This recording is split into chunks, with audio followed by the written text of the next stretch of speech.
Trophy উঁচিয়ে ধরেছেন শাহেনশাহ আফ্রিদি। আশেপাশে উল্লাসে মেতে উঠেছেন তার সতীর্থরা। 2025 পাকিস্তান সুপার লিগের চ্যাম্পিয়ন হিসেবে লাহোরের জন্য স্মরণীয় মুহূর্ত হয়ে থাকবে এটি। তবে ট্রফির বাইরেও প্রাপ্তি থাকে অর্থযোগ। শুধু চ্যাম্পিয়ন নয়, ফাইনালে হারা রানার্স আপ দলও পায় ট্রফি আর টাকা।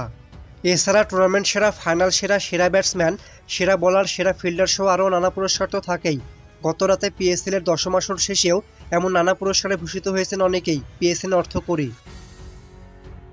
ফাইনালে কোয়েটা গ্ল্যাডিয়েটর্সকে 6 উইকেটে হারানো রিশাদ সাকিব মিরাজের দল লাহোর কালান্দার্স চ্যাম্পিয়ন হিসেবে পেয়েছে 14 কোটি পাকিস্তানি রুপি, যা বাংলাদেশি মুদ্রায় 6 কোটি 5 লাখ টাকার কাছাকাছি, আর মার্কিন ডলারে 5 লাখ।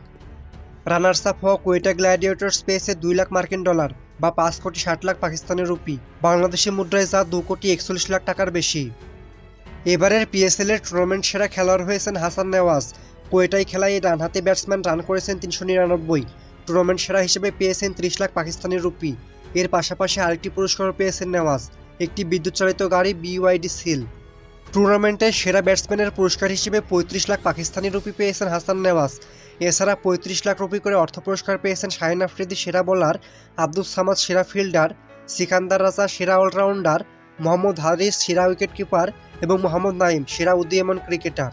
ফাইনালে কোয়েটার 201 রানের লক্ষ্য তারায় লাহোরের হয়ে 31 বলে 62 রানের অপরাজিত ইনিংস খেলেন কুশাল পেরেরা, যে ইনিংসের জন্য ফাইনালে সেরা খেলোয়াড় হিসেবে 50 লাখ পাকিস্তানি রুপি পেয়েছেন এই শ্রীলঙ্কান।